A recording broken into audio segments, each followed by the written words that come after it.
Pozdrav ljubitelji vrta! Jeste li znali da mravi mogu podići teret težak i do 50 puta više od svoje tjelesne mase, pretvarajući vaš mirni vrt u njihovu teretanu? Danas ću vam pokazati više fantastičnih načina kako da ih se riješite i jedan poseban trik za koji malo tko zna, a svatko koga je probao odmah se riješio mrava na biljkama. Jeste li ikad zalijevali svoje cvijeće ili povrće i odjednom primijetili mrave kako marširaju u kolonama po zemlji, biljkama ili oko tegle? Iako su maleni, mogu biti prilično uporni. Danas vam neću pričati kako da ih ubijete, nego kako da ih na nježan i pametan način spriječite da vam unište trud u vrtu.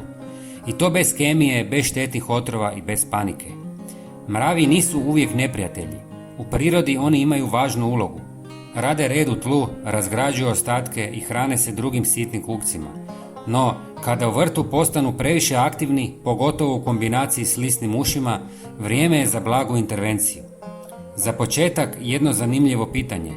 Znate li da mravi komuniciraju putem mirisa? Kad jedan mrav pronađe hranu, ostavlja mirisni trag po kojem ostali znaju gdje treba ići.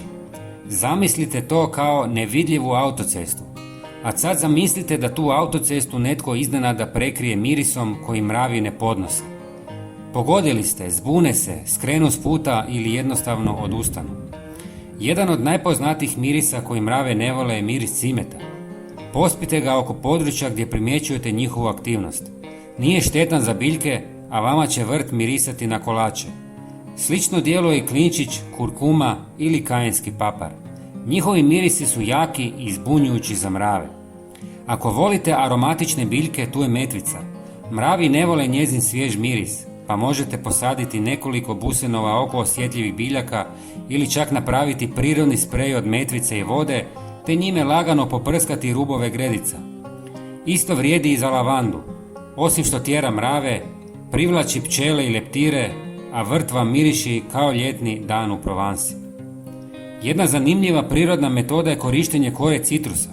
Ogulite limun ili naranđu, narežite koru na sitno i rasipajte je oko biljaka. Ulja koja se nalaze u kori djeluju kao prirodni repelent. Osim toga, dok se raspada, kora poboljšava strukturu tla i dodaje malo hranjivih tvari. Mravi često dolaze jer štite lisne uši. Ne zato što ih vole, nego zato što od njih dobivaju mednu rosu, slatku tekućinu koju uši izlučuju. Mravi doslovno čuvaju te uši od grabežljivaca kako bi zadržali izvor slatkog pića. Zvuči nevjerovatno, ali priroda je puna takvih partnerstva. Zato, ako vidite da se mravi stalno vraćaju na jednu biljku, provjerite imate li na njoj lisnih ušiju. Ako ima, operite biljku blagim mlazom vode i obrišite vlažnom krpom. Uklanjanjem uši prekidate suradnju između njih i mrava.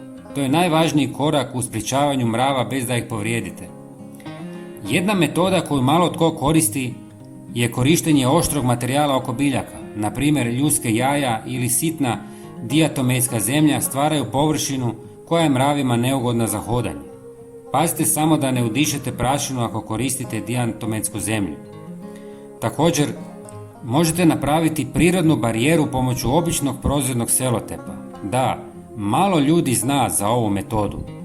Zalijepite ga oko donjeg dijela stabiljke biljke s ljepljivom stranom prema van. Mravi se neće moći popeti. Ova metoda je učinkovita kod biljaka koje često napadaju uši, poput rajčica, paprika, ruža i drugih biljaka. I za kraj, najvažniji savjet.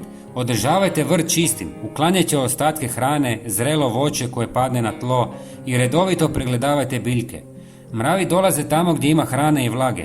Ako im to oduzmete, više neće imati razloga za dolazak.